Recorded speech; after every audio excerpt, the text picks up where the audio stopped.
And that's you live from my home studio in beautiful La Puente, California. This is the All Dodgers podcast. What is going on, Clint Nation? Happy Modelo Monday to you, wherever you may be. I am not drinking Modelo. I'm drinking some sort of water concoction that has like liquid tweak in it. You know, it's a good day. It's a good time. We're having fun here, but appreciate you hanging out with us. Fun show planned today. We're going to talk crap about the Dodgers. That's what we do. What is wrong with the Dodgers offense this season? Concerns, sore spots. Is there help on the way? We're breaking it all down with my guy, Blake Harris from the world famous internet. He's great at what he does online. And honestly, I take a lot of things from him whenever I can. I always credit him whenever I'm talking about his stuff. But we're talking about that here on another edition of the All Dodgers podcast. And there he is right there, Blake Harris in the flesh on the internet. Like I said, you guys know him. You follow him. He has some of the best stuff on the Twitter. You've seen him. You've read him all around the internet. You heard him as well. Blake, what is going on, my dude? Glad to have you here. It's been way too damn long. It's been a while. I'm looking forward to talking about a team that is on pace to, I think, win about 115 games, and why we are absolutely terrified for them, and why they are not meeting our expectations at this point. I gotta love it. Absolutely not good enough, apparently. I mean, again, we were talking just before going live here.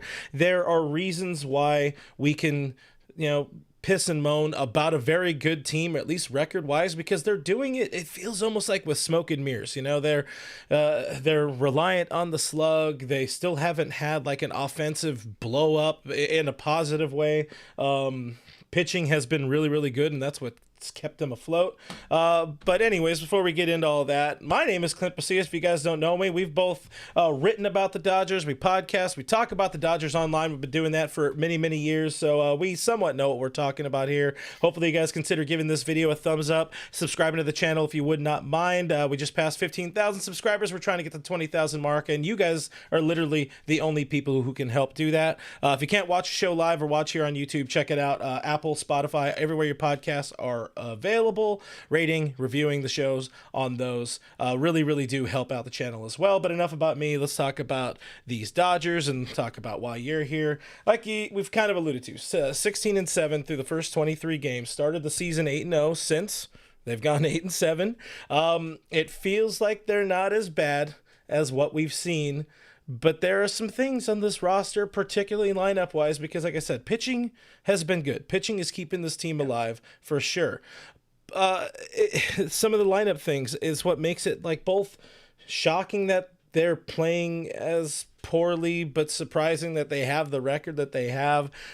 Just general taste about, before we dive into like what's wrong with this team, like overall, how would you summarize the first 23 games as somebody who has not been watching this team?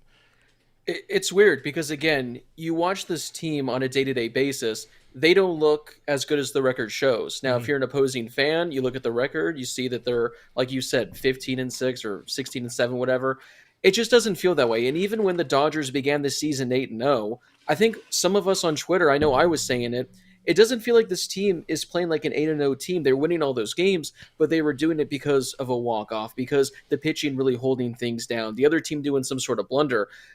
It's a weird feeling because, again, this is a team, like I said at the start of the show, was on pace for 114, 115 wins. It just seems like things haven't been clicking, and it's because of the pitching that the Dodgers are winning all these games. I mean, we just had a weekend series in Texas where I think the Dodgers scored a combined 5 runs, and they took 2 of 3 because of the pitching. You look against the Rockies series, the offense had that one game where they really blew up, but against a really bad Rockies team, it really felt like this Dodgers team didn't really put them away like they should have. So again, we're glad they're as good as they are. I would personally prefer to be 22-0 at this point, but it still feels like there are a few things that have me just a tad bit worried, at least on the offensive front. The pitching side, I mean, I don't think we can ask for any more from what we got from the team through the first 3 weeks of the season. Next time we talk, which should be sooner rather than later here on the channel, we'll talk about the positive things about the pitching, because again, there is a whole lot we can talk about that has been really, really good pitching wise, even with some struggles. Hey, Dustin May, I think we can go on for 25 minutes about his kind of resurrection, but offensively for the team, I said earlier, lineup wise, roster wise, some of the things that make it not surprising that they're struggling is that this is a lineup, this is a roster that still has Chris Taylor on the 26-man roster. Austin Barnes still has a roster spot. Miguel Rojas hasn't had a great start to his season, was never going to be the guy that we saw in 2024, where he essentially put up a career year over 162. Kike is kind of one of those guys, a notorious slow starter, but also we haven't had, the 1 through 4 consistently in there over these first 23 games. Echoing something Mookie Betts told us last Fan Fest, hey, we go into town, it's every team's World Series when we're there. And this team has also faced a lot of aces. So it's like there's all of these pieces that put the puzzle together where they probably shouldn't even be 16-7, and that's how good this team is. They find a way, and mostly on the back of the pitching, like we said. But it's impressive to see the way they kind of smoke and mirror their way through all this. Before we continue, I got to do a little bit more housekeeping here. I got to tell everybody about Bet Online. It is the world's most trusted betting platform and your number one source for all your sports betting action this year, 2025 and beyond and before. But baseball season, of course, our Dodgers are in full swing. We're in the home stretch with MLB, NHL playoffs. Need a better showing out of the Lakers coming up tomorrow night.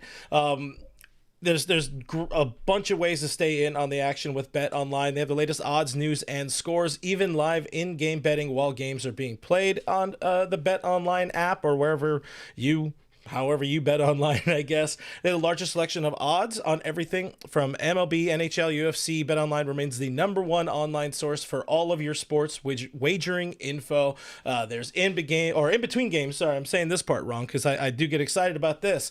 In between games, you can head over to their online casino. They do have an online casino. Get in on some top Vegas style games, poker, blackjack, all that kind of stuff. BetOnline. The game starts here. The show resumes now. And the big thing, I've been wanting to talk to you about this team beyond this, but you fired off a spicy tweet today. Everybody running with it, as you usually do. This guy is absolutely a baseball tastemaker when it comes to talking about the Dodgers. But looking at these numbers, I probably should have made the graphic a little bit bigger. it's very bright and it's very painful. That's what I was gonna say. Those numbers, they scare me, man. Get them away.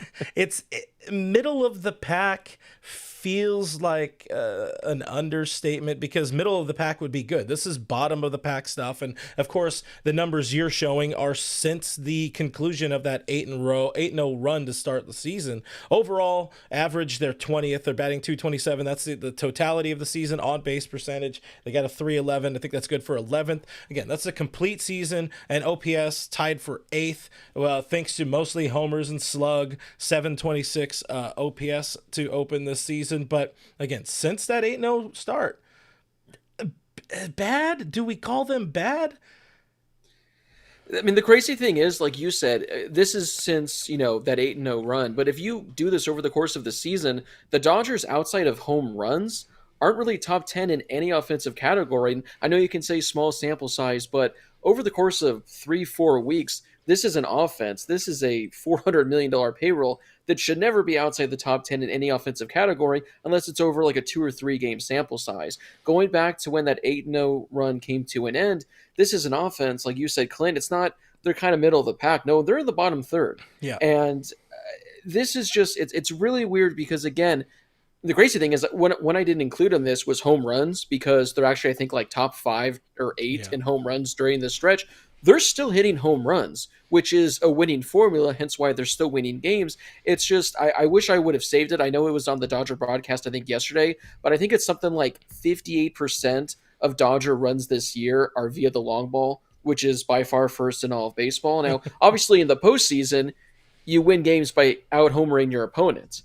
The Dodgers are doing that right now. It's just a little bit concerning because if the Dodgers aren't hitting home runs, they're not scoring runs at all. So, again, only 3-week sample size, but it's a little worrisome. Definitely a little bit of concern. I mean, in recent games, recent weeks, maybe recent week and 10 days, it feels like things are trending a little bit better. You're starting to see Max Muncy take his walks, which is an important part of his Yeah. game. Andy Pages putting together better at bats. I do eventually want to kind of go all in on the guy I'm deciding to. My buddy Greg Bergman, I think you know him as well. Our buddy Greg Bergman likes to call him his villain. I call it my narrative guy. Last year it was Gavin Lux, who eventually figured out. This year it's Michael Conforto for me because he's fallen off Yeah. a cliff since those first few games. But we'll dive into like some individual dudes. Is the greater question here is this concerning right now? Is this something we should be worrying about, thinking towards, and something we were just talking about, before going live and all that? Do we think with trade deadline in mind? Do you think with October in mind with what we're seeing, or is this just part of like the early story of a very, very long 162 game season? Yeah, it's tough because if this was happening in like the middle of July, the middle of August, I don't think we'd even really be noticing for the most part. It's just the fact that it's like this early in the season, but it's also the fact that there are so many guys that are struggling at once. I'm with you on Conforto. I mean, I was all in. I thought he was going to be Teo 2.0. And again, it's still so early. Like we're 3 weeks in. But after that, like 2 week stretch, whatever, to begin the season, I know I jotted this down earlier. He has a WRC plus of 43 since April 6th. Well, Uh, that's Barnesian numbers. Those are Barnesian for, numbers. for context, Chris Taylor has a 41 WRC plus on the season. So essentially, the last 2 weeks, Michael Conforto is basically Chris Taylor, and he doesn't know how to field a ball in the outfield. So That's another he's whole got that going for him conversation. too. Yeah, he's not at all the guy I think anybody was expecting, because obviously I don't think we were anticipating 2015 Michael Conforto All-Star with the Mets, but I was thinking maybe a little bit of pop like we saw with the Yeah. Giants the last couple of years. But so far, just something hasn't been right the last couple of days. We got a super chat, by the way, from my buddy Richie Flores, $4.99. Thank you very much. Richard saying Dodger offense is like Manny Machado's moral values. It's non-existent. Stevie Wonder is a better Yes. heart surgeon than Bobby Miller is a pitcher. So he's getting it. He's getting it out right there. Boy, this is the roast. Yeah, it's a roast. That's Richie for you. He has fun slamming everybody for sure. One of the things that shocked me with this team, we talked a little bit about the offensive outbursts or lack thereof with this team. They've the season high twice or three times. Twice is 8 runs. One of those was against the Rockies, so it hardly counts. This is a team that usually gets by on, they put up 10, they put up 15 runs or whatever, 12 runs. They are run differential like savants or whatever when it comes to putting points on the board. But when you look at the numbers you had posted there, the runs, being 26th in runs, that is not Dodger baseball, and that's not what it's not what this team. This is definitely not what the front office is paying for.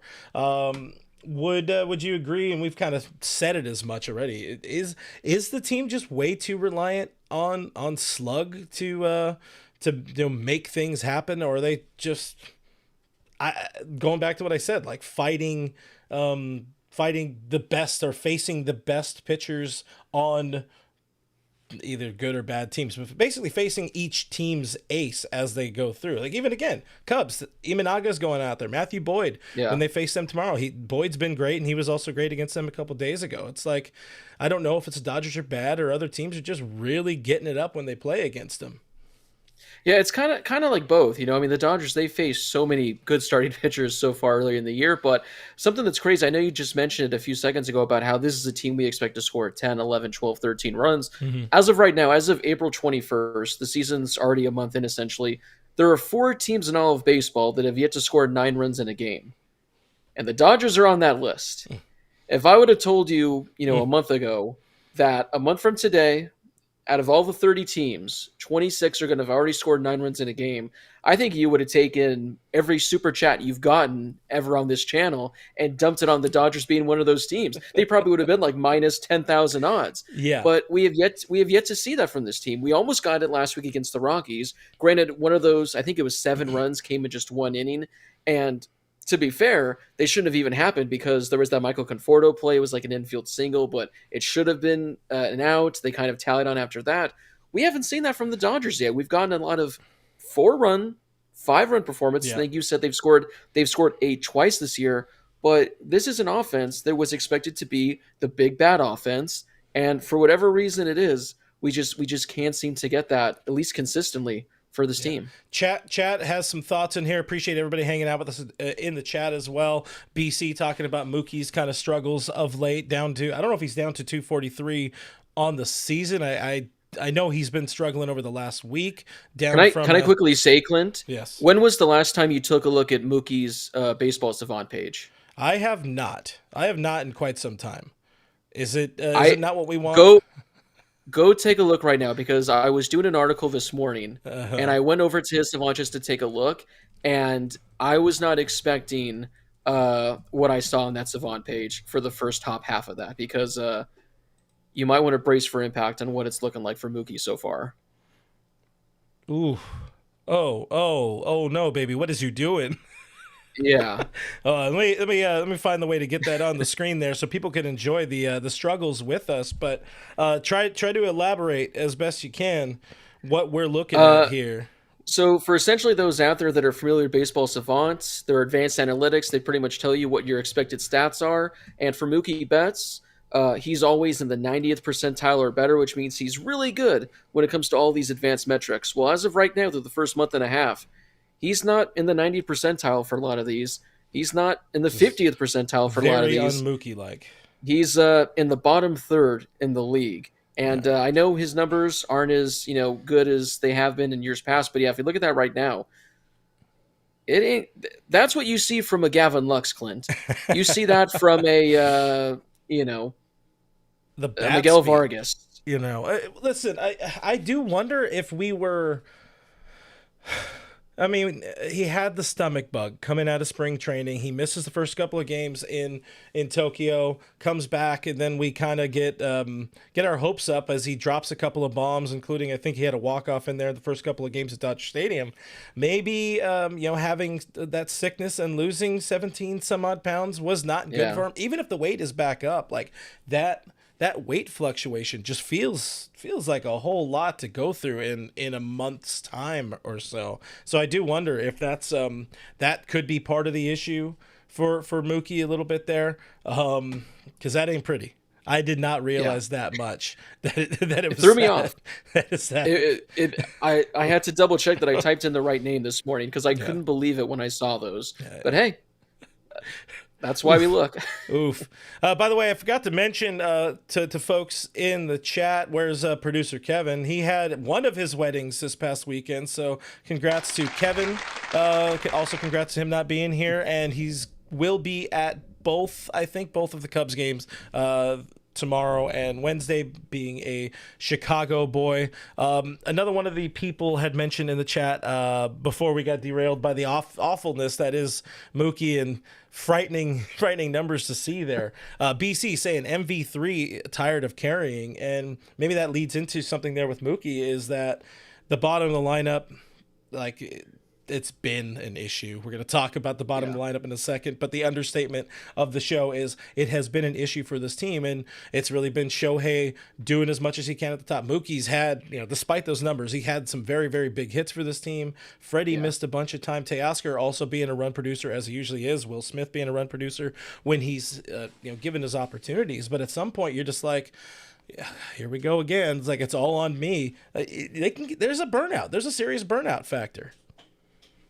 I mean, it's remarkable. I think Shohei has 2 more RBIs than he does home runs at this point in the season. Bad, which, I mean, I tweeted it last week saying Shohei's going to finish the year with 41 homers and 48 RBIs, and he actually might do it. Like, he's just not getting the opportunities, and it's gotten to the point, Clint. Like, I don't even know if this is a hot take, but if there's no production from the bottom of this lineup, I think you need to put like Tommy Edman in the 9-hole or something. Just get somebody in there that can probably get on base, because at some point you need Shohei to be in the batter's box with runners in scoring position. He has like 7 rated bats this year with that. So I mean, or even move Max Muncy down to the 9 hole. He's at least starting to draw walks, so maybe he can draw a couple of walks in front of Shohei. But something's got to be done because you can't just have this black hole in front of Shohei where he's always coming up with nobody on base. What's funny is I laugh at that because we had my buddy Jeff Snyder on last week, and that was one of the main things that we had kind of come up with, being the geniuses we all are, and see it's synergy.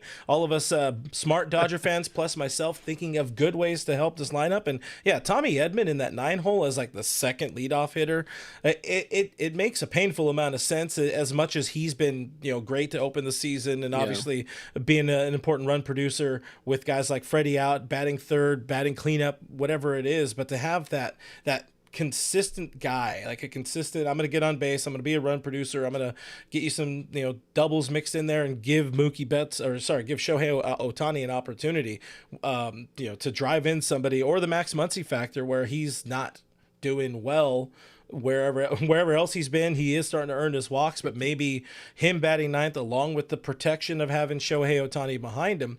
I love both of these ideas because Pages is not cutting it batting 9th. And he's somebody who's even admitted in the past, or said recently, that he's not used to batting that low in the lineup. He's kind of used to being a little bit more, upper middle part of the lineup or whatever. And even if he's batting 7th or 8th, he's still going to be down the lineup. He'll still get his opportunities or whatever. But having a solid 9 guy, say what we want about Gavin Lux last year, he eventually figured it out and was a good 9-hole hitter until he started moving up and all this kind of stuff. But that would go a long way for the Dodgers, for Shohei Ohtani, and actually turn Show back into a run producer, because let's not forget, he drove in 130 runs last year. Guy was prolific in that leadoff spot. We've danced around it. We've said a bunch of names. I've already said Michael Conforto. I want to reset and ask you this. Who is the biggest culprit, or who is the biggest standout sore spot in this lineup, in your opinion? It's tough because it's like I have 2 answers. One, I'm gonna go with Michael Conforto again, just because he is making $17 million.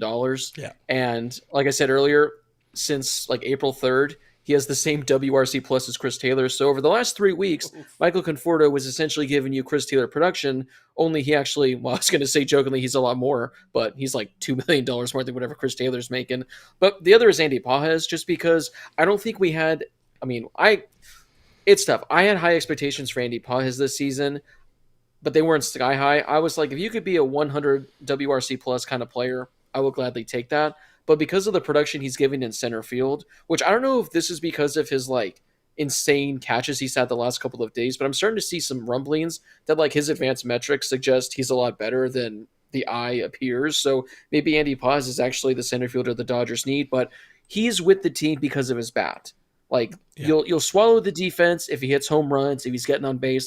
If Andy Paz had an OPS of 800, I don't think any of us would care that his defense is horrific, that he doesn't know how to run bases, that he doesn't know how to look at Dino Ebel. But he's not giving you an 800 OPS. I don't even know if he's giving you a 600 OPS as of right now. So it's kind of like that one. Over his last 10 games, 672 OPS. So, trending. Okay. Trending, is it good? Something there. No.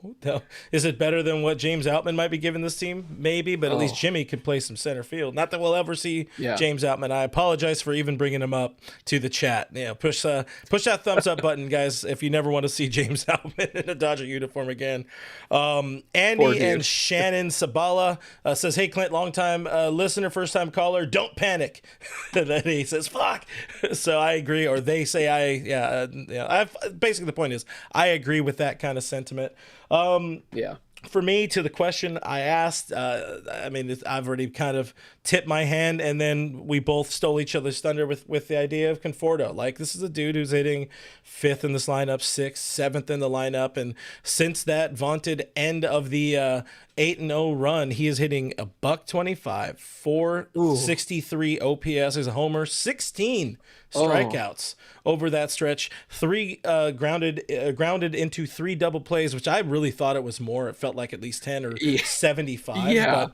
But you combine that with the little production we've got out of dudes like Muncy and Pages, and that's when you're going to see this. That's when you're going to see the struggles overall that this team is having offensively, where This is over the course of the season. 5 hitters are hitting 175. 6 hitters are hitting 6-hole hitters 210. That they're the standout offensive producers. 7-hole All hitters right. 189. 8-hole hitters 180. 9-hole hitters 162. It feels almost comically bad. It feels like White Sox levels of bad. Those numbers, and that's That's not bottom line. It's not bottom third. That is 5 through 9, and this is where it gets tough. Where it's like, is it bad luck? Is it facing good pitching, or are these just not necessarily? Is the lineup not as good as we thought it was going to be? And I'm sure there's some amalgamation of all of that. Yeah, I mean, again, it's the tough part because it has been 3 weeks. It's been 25 games or so, so it's tough to really say the sky is falling right now. But again, when so many of these guys are all struggling at once, this is a team where it's World Series or bust. Like, I know people say, oh, you make the postseason, it's a success. You make it to the World Series, it's a success. For this team, it's World Series or bust. Really for the Padres, they're playing with house money. This is a great start. You have nothing to complain about. All these other teams, the Tigers that are in first place, this is house money. This is great. But for the Dodgers, you expect the best out of everyone. And again, the guys that the Dodgers are paying to show up, they haven't done it as of yet. So if June rolls around and the guys are still struggling like this, then I think we can really start to have a discussion. But again, when you're giving a guy like Conforto $17 million and he's playing terribly, you have a right to be concerned. When Andy Pages has been given that 150 at bat, deadline that Dave Roberts likes to throw out, you have a valid reason to be concerned, because if a guy's struggling, see what your other options are. Now, I know a lot of people out there are on the Hyeseong Kim train. Mm-hmm. I personally am one of them. I don't know where you're at with this, Clint. I think it's gotten a little out of control. I do think Kim could come up. I think he could be a solid contributor. But personally, I think if he comes up, he's going to be probably posting the same kind of numbers maybe that Pages is playing. But I want his defense. I want his speed. And who knows, maybe for some reason he's actually turned a corner. Throw him in the majors for 2 to 3 weeks. If he struggles, maybe bring Pages back up. But there is also that scenario where you call up Kim.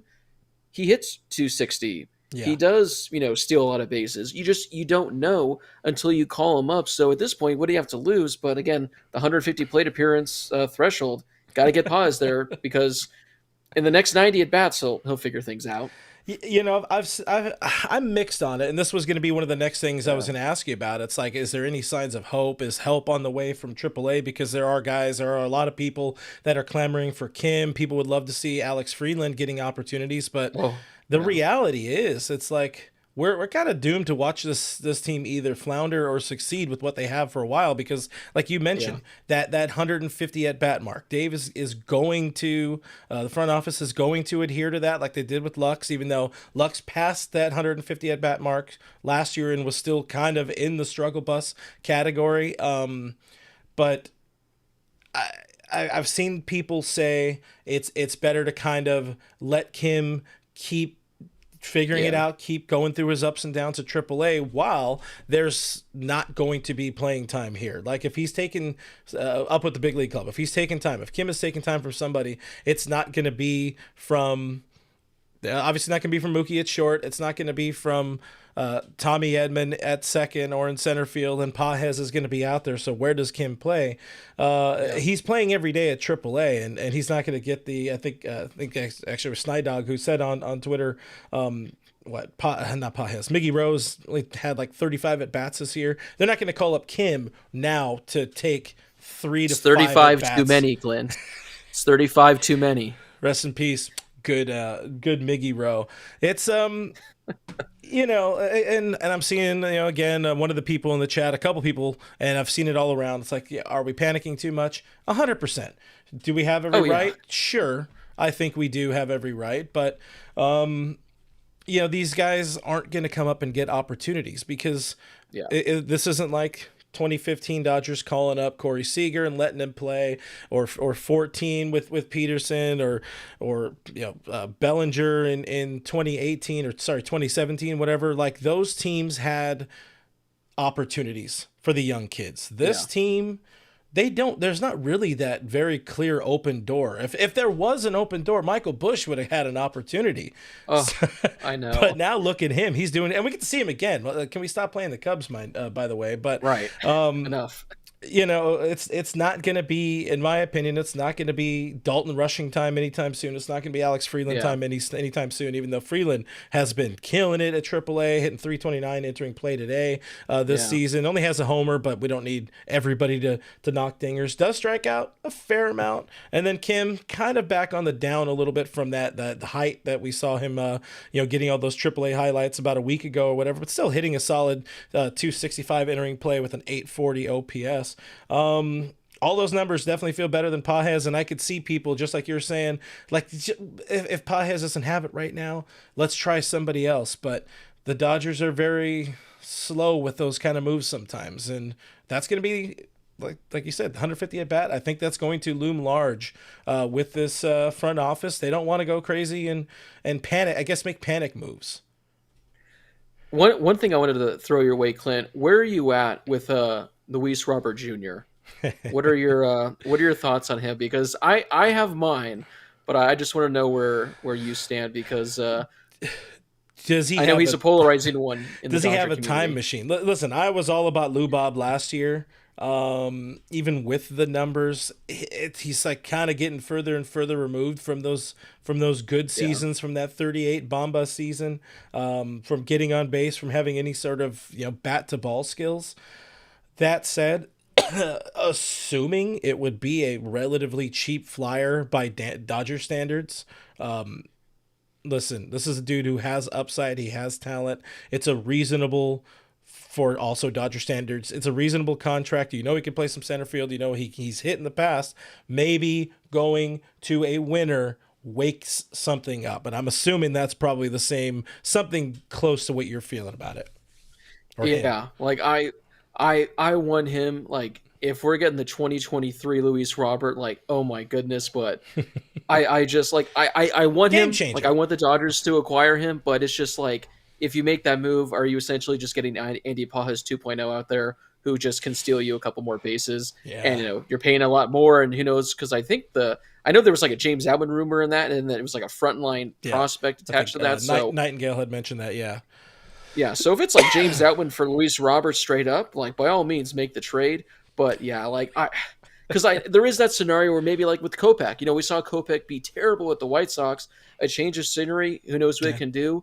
And there is that that scenario out there, that La La Land that we want to envision, whether you get Luis Robert 2023 version. But yeah, I am a little bit worried that if they did eventually make that move, you're just again getting Andy Paz 2.0 with a Yeah. slightly better glove and a slightly better more speed on the bases. But we can all dream. We can But yeah, all have those daydreams. yeah, for sure. I mean, I've had the conversation here on the channel in recent days, in recent episodes about like would they consider going to the trade market sooner rather than later? I don't think so. I think they would Yeah, like to see what they have at the big league level, then next see what they have at AAA, and probably yeah. not so much beyond for offense. But if Lubob shows some sort of life over the next couple of weeks, couple of months, really, he's going to once again be a hot commodity, even if the numbers, the counting stats are going to look bad. And I do think, I mean, we've had these rumors now of this dude being linked to the Dodgers for so long. Yeah. It feels like it's one of those things that needs to eventually happen, or else I don't know, we're cursed or whatever. Definitely, Luis Robert. We'll say a source of conversation in the chat here. Alex Renteria saying Robert is an elite glove, but he won't contribute to the lineup with his Hey, 100 he would batting fit right. average. He would Honestly, fit yeah, right in. that's a He'd be Dodgers nine hole he might hitter. be an upgrade. He might be an upgrade at the number 9 spot at this point. Hey, his OPS of 520 or whatever it is, that might be an upgrade. Oof. BC says might as well get Joey Gallo again, and hey, he's a Oh, pitcher now. Have we looked at that? That's a sidetrack I got to see. yeah. How Did that last like a couple how days? is Joey Gallo, the pitcher, working out for literally anybody? Who did he sign with as well? Come on, where are you at? I think Pitching he was stats. the white. He got dumped by the White Sox in spring trading, so that just goes to show how the hitting was going. No numbers yet, so he's probably still just in instructs and trying to figure out how to make that transition. So, Joey Gallo, give us a call if you're any good again. I remember when you used to be good. Young Yi says if White Sox are interested in Outman, go for it. Lose nothing to lose, basically. Yeah, it's Outman, but it would be one more, and I think there's Yeah, we had a conversation about this as well. I think I was talking to Jeff on Locked On Dodgers about it. If it's anybody like above 15 in the MLB pipeline, I might be out on it. Yeah. Maybe above 10. But then again, like these prospects are kind of just capital. It's like if you have an opportunity to win and maybe this dude makes a difference. I think there's just too many variables that make it like, get your heart kind of pumping a little bit in the wrong way when it comes to, crap, did we just give up, somebody good? I don't know. But I think they're going to stick with what they have. That's really what I do believe. And we're going to have to kind of keep watching, suffering through a 16-7 team. This 115 win pace, man. How dare they make us suffer watching these, watching them take 2 out of 3.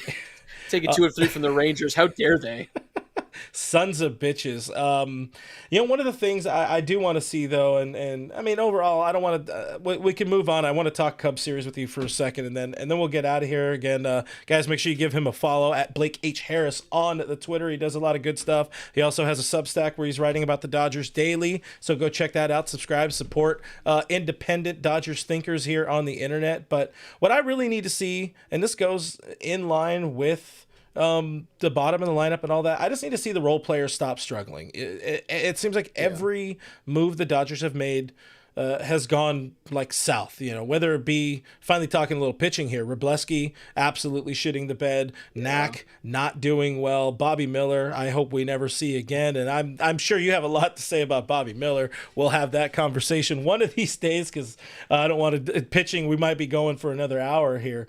Also, I guess Eddie Rosario. There really hasn't been much on the offensive side. It's been Rosario and Hunter Fiducia, both of which didn't get opportunities. But just seeing those role players kind of do their jobs better. The Miguel Rojas's, even your Barnesy, CT3 take advantage. Kike, maybe he needs to wear 2 pairs of glasses. I don't know what it is, but we need to see them do a little bit something more if we're going to stop complaining about the offense and find other things to complain about. But anyways, I said I did want to move on. I do want to talk about the series with the Cubs because it's an interesting little 2-gamer. Mostly in that Dustin May has a lot on his shoulders because this team does not have Blake Snell, does not have won't have Tyler Glasnow for that series. Blake Trinan now missing, and they're going with the bullpen game on Wednesday. So suddenly, D-May, very, very important. What do you need to see in this quick 2-game series in Chicago?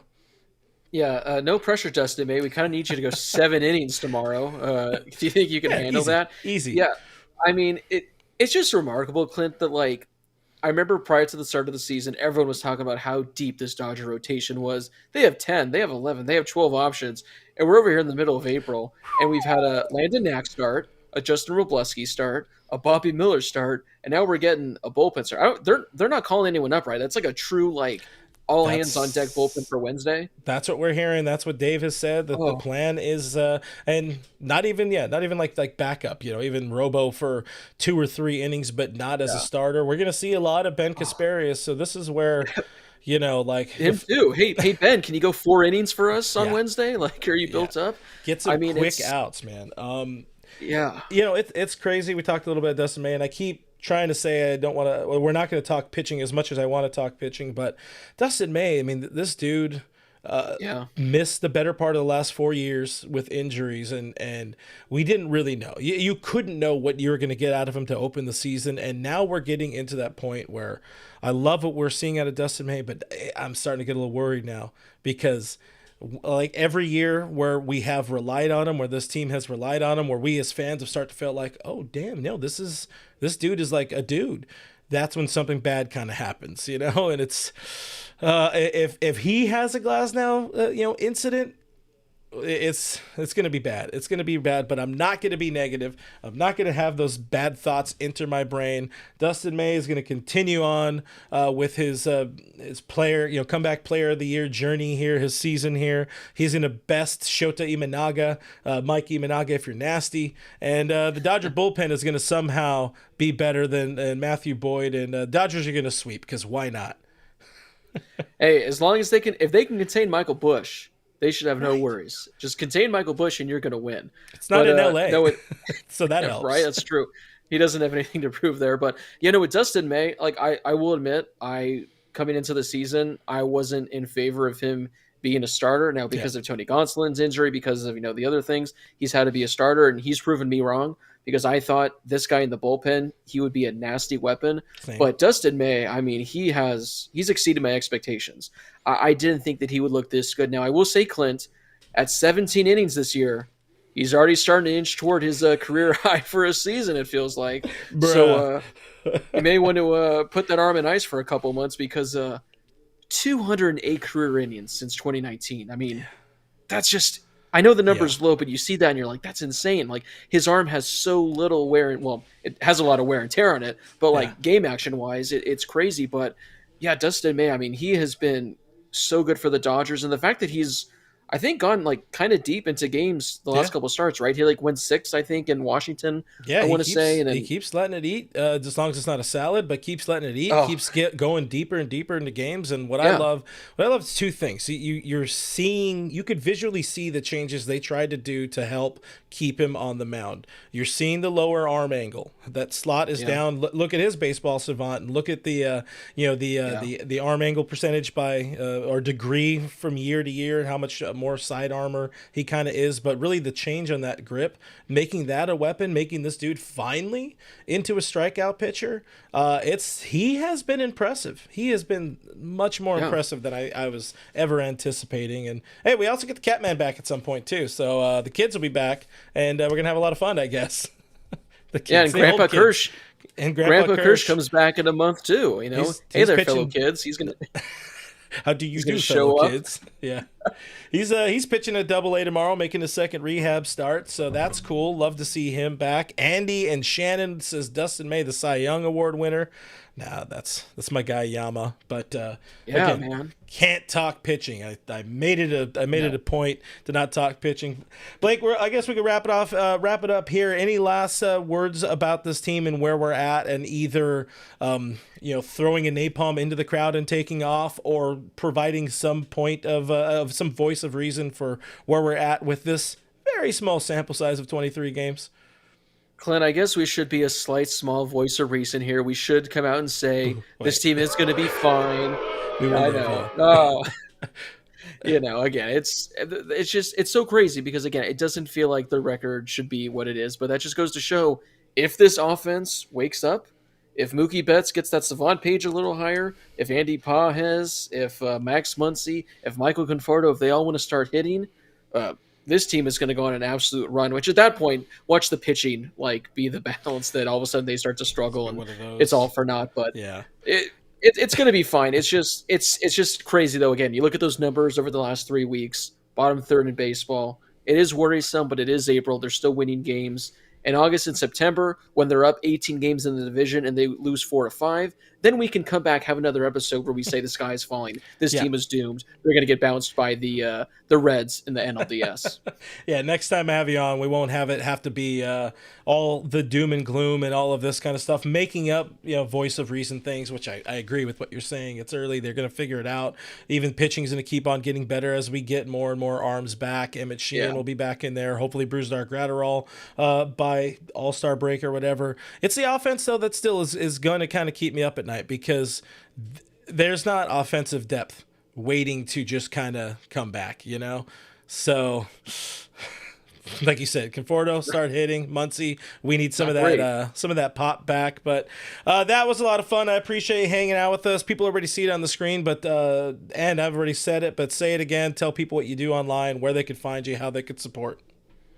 I do what Clint does. I say dumb things on the internet, and sometimes people like it, sometimes they don't. But if you don't already, the Twitter's right there, Blake H. Harris. A lot of the cool stats that I threw out there, you can find on my Substack as well. The article today had all that information talking about why the Dodgers, why they're terrible, why we should be concerned, why we're worried, why they're not going to win the World Series. But if you like advanced numbers and all that kind of stuff, like the baseball savant and expected weighted on base average, or expected weighted, there's like an XBO bacon, I think. Have you seen that stat, Clint? It's like XWO bacon. I have not, but now I know it's for dinner. It's a BLT. Go to the baseball savant page and look what Mookie Betts' XWO bacon is. I don't know if I can tell you if it's good or bad, but it's on there. Are we getting into like advanced stat meme coins now or something? I think Like, so. I think they got that. I think, you just make up any stat, just put an X in front of it so it's your yeah, expected yeah, stat, and yeah, people just roll with it like I do. yeah. My the next time the Dodgers go on a nice losing streak, my X sober is going to be way down. That's all I got. But guys, thank you Yeah. for watching. Thank you for listening. Thank you for the questions, the comments, engagement here in the live chat. Thank you for the super chat. I think we had Richie Flores supporting the show. If you guys are looking for a different way to support the show, check it out. We have Patreon set up, patreon.com/realfrg, or hit the join button here on YouTube members. With that, you get access to our Discord server where we're talking Dodger baseball all day long, and especially during wins and a lot during losses, to be honest. So check that out. Thank you to our already supporters of the channel. Shout out to the mods for doing a kick-ass job in the chat. Shout out to Blake for joining us today. We'll talk to him again soon. Shout out, or give him a follow. Give producer Kevin a follow at Skinner7Kevin. All Dodgers is presented by Bet Online. Go check that out. I'm Real FRG on all the things. You can tell I'm trying to wrap this up quick. Links to everything is in the description. They are in the description below. So thanks. Hopefully we earned a thumbs up. Hopefully we earned a subscribe. And we'll see you on the next one. Bye.